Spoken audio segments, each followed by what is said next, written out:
विदर्भ राज्य आंदोलन समिति ने बोमा बम आंदोलन किया और आरटीओ में भ्रष्टाचार पर सवाल उठाए। साथ ही अलग विदर्भ राज्य की मांग को भी जोरदार ढंग से रखा। विदर्भ राज्य आंदोलन समिति ने नागपुर प्रादेशिक परिवहन कार्यालय में भ्रष्टाचार और अनियमितताओं के खिलाफ बोमा बम आंदोलन किया। समिति का कहना है कि कार्यालय में अनधिकृत निजी नौकरियों की भर्ती हो रही है और वाहन ओवरलोडिंग, बिना योग्यता प्रमाण पत्र और वाहन कर अधिनियम के नियमों का उल्लंघन हो रहा है। समिति ने सवाल उठाया कि कई शिकायतों के बावजूद प्रादेशिक परिवहन अधिकारी कार्रवाई क्यों नहीं कर रहे और जनता की सुरक्षा पर कौन ध्यान देगा।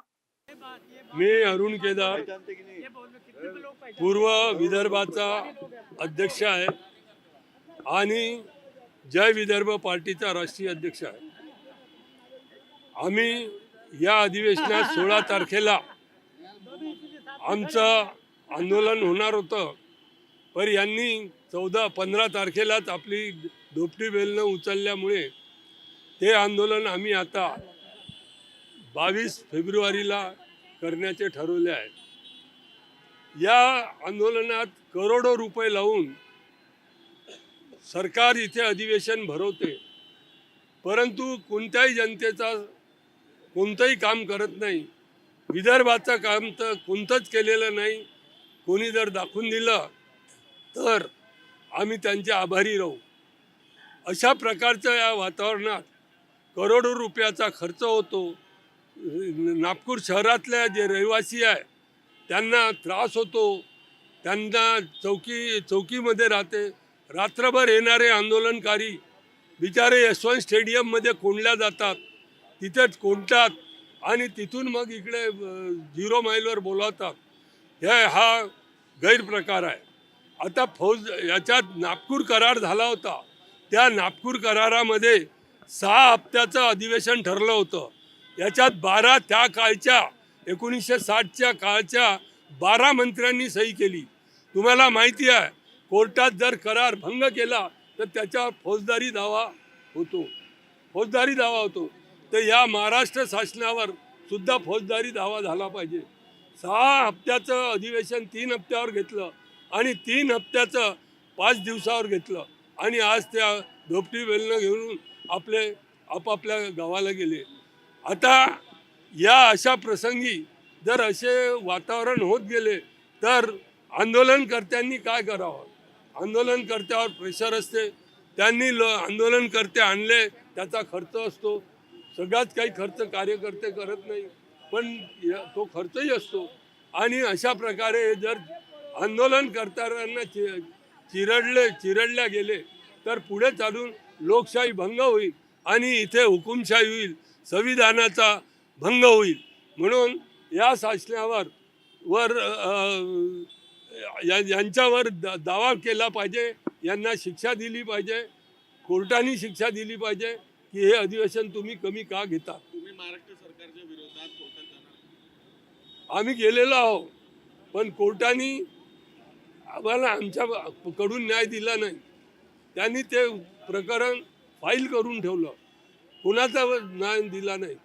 तर काही कारण असतात। समजा एखादा मोठा नेता जर मेला समजा, तर त्या दिवशी ते स्थगित करण्यात येते। असे काहीच कारण झालेले नाही। अहो, हे आंदोलनकाऱ्यांना भेटायला कन्सल्टिंग मिनिस्टर आला नाही। इथे वन विभाग यांनी पुण्यात नेलं, वन विभागाचं कार्यालय नागपूरमधून नेलं। तर आम्ही म्हटलं की वन विभागाच्या मंत्र्याला आम्हाला भेटायचं आहे, तर त्यांनी त्यांचा PA पाठवला। आता हे PA जर राजकारण करत असेल, पण ते काही जनतेने निवडून दिलेले नसतात, तर त्याच्यावर आमचा प्रेशर होऊ शकत नाही। आणि पोलिसांची दडपणशाही इतकी वाढलेली आहे की आंदोलनकर्त्यांना ते दाबून देतात। आंदोलनकर्ते भीतात, ते लाठीचार्ज होईल, काय होईल बा म्हणून ते घाबरतात। आमचं पुढलं पाऊल वेगळं विदर्भ म्हणजे 100 बिमारी की एक दवा, ती म्हणजे वेगळं विदर्भ राज्य। आणि 22 फेब्रुवारीला आमचं खूप मोठा मोर्चा निघणार आहे आणि लॉंग मार्च निघेल। तो लॉंग मार्चमध्ये आम्ही आमच्या भूमिका घेऊ आणि पुढचे आमचे आंदोलन जे आहे ते आमचे मोठ्या प्रमाणात राहतील। याच्याबद्दल मी एक गोष्ट सांगू इच्छितो की आज देवेंद्र फडणवीस, अजित पवार आणि एकनाथ शिंदे हे म्हणतात की आमच्याजवळ 232 आमदारांची मेजॉरिटी आहे. ही 5वी मेजॉरिटी घेऊन जनतेचे प्रश्न दाबतात. आम्हाला तुमची गरज नाही असं ते जनतेला म्हणतात. 232 आमदार आमचे आहेत, फक्त अपोजिशनमध्ये काय 50 आमदार आहे. तर अशा स्थितीमध्ये आम्ही जनता भरडली जात आहे आणि देवेंद्र फडणवीस, बावनकुळे याचं उत्तर एकच देतात, या जनतेने आम्हाला निवडून दिलं आहे, आम्ही जनतेबरोबर कोणताही व्यवहार करू. मोदी तसंच बोलतो. आणि किसानांचे 8 ते 10 आत्महत्या रोज होत आहे, बेरोजगारी वाढलेली आहे आणि या विदर्भात दरिद्री आली आहे. तुम्हाला आता लेटेस्ट माहिती अशी सांगतो की अजून एक खासदार कमी होणार आहे, अजून 4 आमदार कमी होणार आहे. 288 आमदारातले 4 आमदार विदर्भातले कमी होणार आणि ते उर्वरित महाराष्ट्रात जातील. तर अशा स्थितीत आम्ही आहो आणि म्हणून या सरकारचा निषेध करतो की या अधिवेशनामध्ये त्यांनी फक्त 5 दिवस दिले. सरकार म्हणतं आहे की आमचं बजेट जे आहे ते लॉसमध्ये नाही, त्याच्यावर कर्ज आहे 10 लाख करोडचं.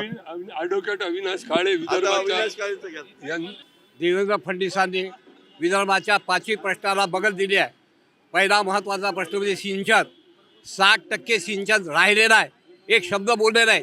नदीजोड प्रकल्पाविषयी देवेंद्रजी काही बोलले नाही. ओसाड गावाच्या प्रश्नाविषयी देखील देवेंद्रजी काही बोलले नाही. आणि महत्त्वाचा देवेंद्रजी म्हणतात 1 लाख रोजगार आम्ही निर्माण केला, बरोबर आहे. परंतु आजही 80 कंपन्यापैकी फक्त 24 कंपन्या चालू आहेत. त्याचप्रमाणे नॉन सेज क्षेत्रामध्ये 60 पैकी फक्त 30 कंपन्या चालू आहेत. 10-15 वर्षात 1 लाख. वास्तविकता विदर्भाच्या सेजची क्षमता 5 लाख आहे. 5 लाखापैकी फक्त 1 लाख. आणि विशेष म्हणजे विरोधी पक्षांनी सांगितल्याप्रमाणे विदर्भाविषयी एकही निर्णय घेतला नाही. नागपूर कराराला हरताळ पाडला आणि म्हणून या सरकारचा निषेध करण्यासाठी आम्ही इथे हे आंदोलन केलेलं आहे. ब्यूरो रिपोर्ट, कारा न्यूज. प्राइम एक्सोटिका सैलून अब धर्मपेट में, जहां लग्जरी, केयर और ब्यूटी मिलकर बनाते हैं एक परफेक्ट एक्सपीरियंस. यहाँ हर सेवा है प्रीमियम. हमारे signature Korean hair spa, Tiffany's hair care और स्किन केयर के साथ प्राइम एक्सोटिका, जहां हर कदम पर मिलता है लग्जरी का एहसास और हर क्लाइंट को मिलता है घर जैसा प्यार. पायल मंधारी द्वारा स्थापित प्राइम एक्सोटिका सिर्फ एक सैलून नहीं बल्कि है खूबसूरती और आत्म देखभाल का प्रीमियम ठिकाना. Visit S prime exotica near Shivaji Nagar, Dharampeth, opposite Starbucks, Nagpur. Luxury that feels like home.